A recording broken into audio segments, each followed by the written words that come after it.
Thank you. Now I have the pleasure to announce you the keynote speaker of tonight, Brian Singer, CFA. Brian is a rare combination of trained economist, academic, and a CFA experienced investor. Brian must navigate multi-asset portfolios through the ups and downs of turbulent markets, as he has done successfully over 20 plus years. Brian has published extensively, including multiple articles. Many of you may remember, those of you who have studied the CFA curriculum. He's most well known for Determinants of Portfolio Performance 2 and Update with Gary Branson and Gilbert Biebauer, for which he received the Graham and Dodd Scroll in 1991. Brian left Brinson Partners, now UBS Global Asset Management, in 2007, where his team was managing over 200 billion in multi-asset and structured portfolios. In 2008, Brian served as chair of the Board of Governors of the CFA Institute, and he published a book on investment leadership the same year, Investment Leadership and Portfolio Management by Billy Publishing. Brian started his own firm called Singer Partners in 2009. Perhaps the most difficult fundraising environment in his career. In 2011, Brian and his entire team from Singer Partners joined William Blair, a 100% active employee-owned firm. Brian is also an avid fisherman, and at one point almost became a professional bass fisherman instead of seeking a career in finance. Nevertheless, today Brian is a partner at William Blair and head of the Dynamic Allocation Strategies team. Since joining Blair, his team has established an investment record that has exceeded its CPI plus 6% benchmark with lower level of risk. All that while providing complete transparency, daily liquidity, and a flat fee structure. His team currently manages over 2.5 billion across their macro portfolios. Brian will talk today on the macro asset allocation game, his game theory, overtaking finance. Brian, please.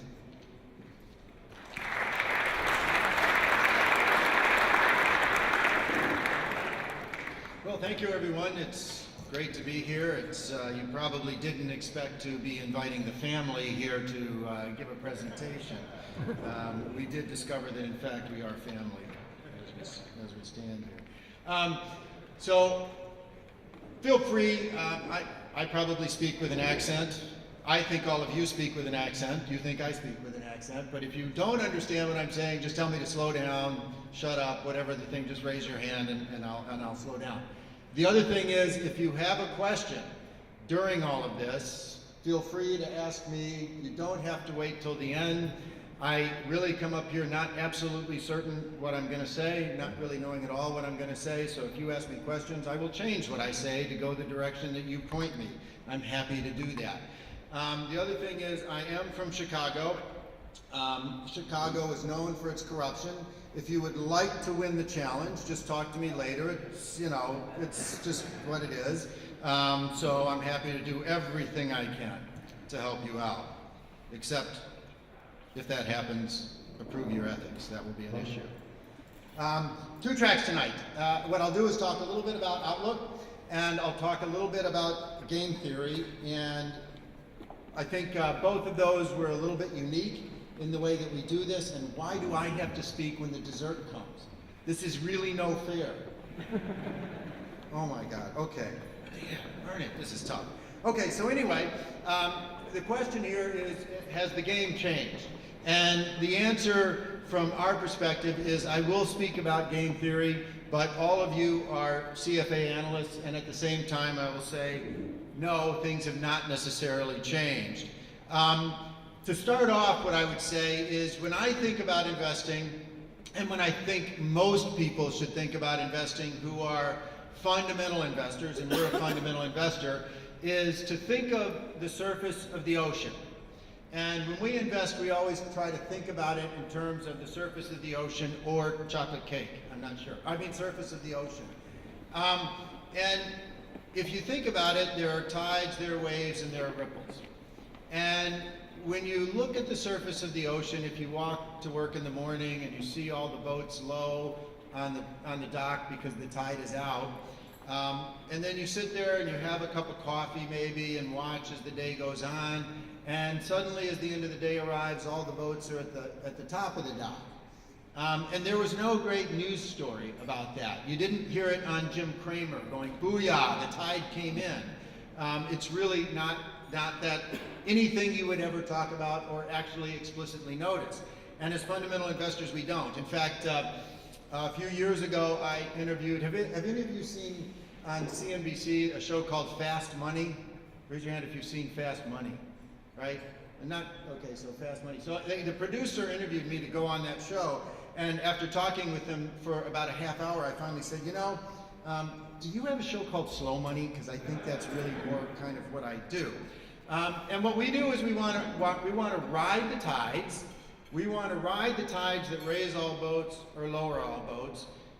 We want to navigate the waves, and we want to ignore the ripples. Unfortunately, most investors do the opposite. They try to play the ripples, and they have no idea that there's even a tide.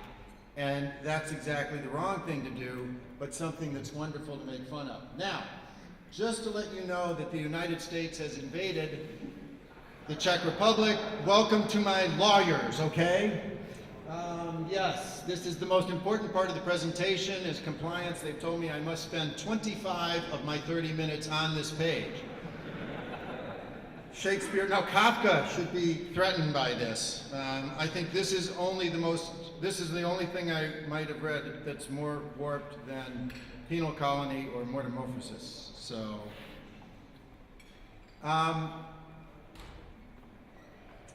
this chart is a very interesting chart, and it's just publicly available data from mostly from Schiller, Bob Schiller, and at Yale. He's just published the data. It's easy to get for anybody to get. The blue line that you see there at the top is the real return, a wealth index of the real return to the S&P 500. The kind of reddish burgundy line is the real return to a U.S. 10-year over the period from 1900 to present. And the green line is just the inflation index, just to give you a sense of some inflation over that period of time of what it's done.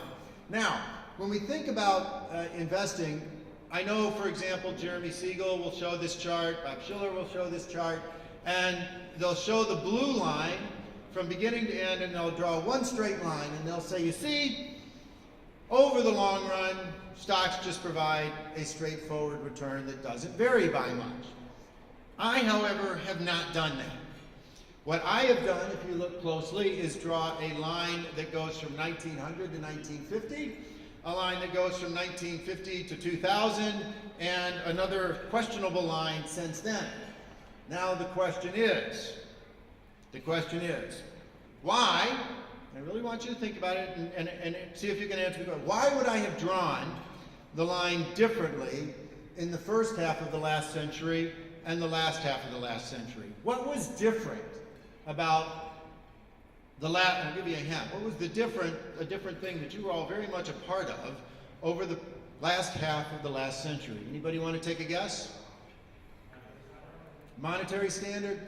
Nah, not really. The U.S. Monetary Bank, 1913, BOE before that, but gold standard? Is that what I heard? No wars. Well, I don't know. Cold War. But yes, the answer is yes. No wars. The Cold War was geopolitically stable. I'm not saying that mutually assured destruction is fun by any stretch of the imagination, but the Cold War was very geopolitically stable, and as investors, the universe that we could invest in excluded, generally speaking, many countries, and was a very geopolitically stable environment to invest. What was the next thing that was different about that period of time? I'm sorry? You know, I went to school at University of Chicago, and from my perspective, you can't get the government out of your hair. They've been intervening since Moses. So, I won't go for that one. But they were there. I will admit that they were there at the last half of the last century. Anybody else want to take a guess? Demographics. The baby boom. The baby boom began in 1946, ended in 1964, and with those two things, there was a huge development in the last half of the last century that really drove growth. And there are only two elements of growth: productivity and labor force growth. And you had labor force growth, and the stability of the Cold War allowed resource allocation to be much more effective. The world that we live in today is not like that. It's not like that. In fact, if I were to pick a time that is most like the world that we live in today, I would pick the period from 1900 to the early 1930s. It was geopolitically unstable.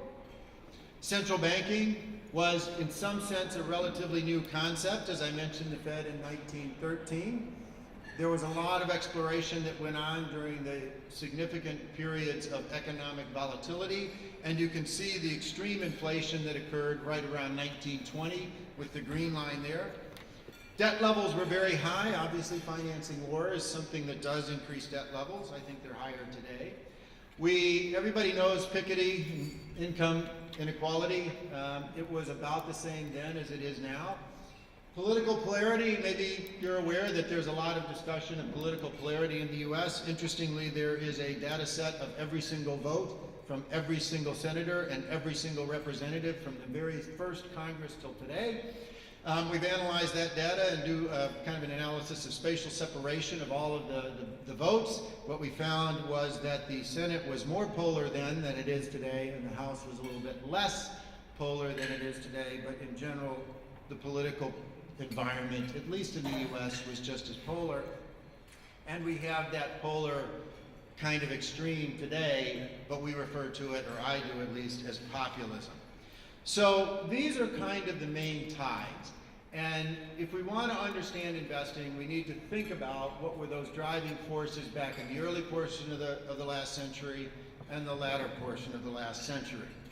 And to kind of first jump into this, kind of maybe a little bit tangentially, is that there's a belief out there, and I suspect well, let me ask a question. I've kind of given the answer already, but how many of you think that there would be a good correlation between one-year economic growth and the return of the equity market over that same year? Raise your hand if you think there'd be a significant positive correlation. I kind of gave you the answer, but that's okay. Okay, so some of you. Now keep your hand up if you want. How about over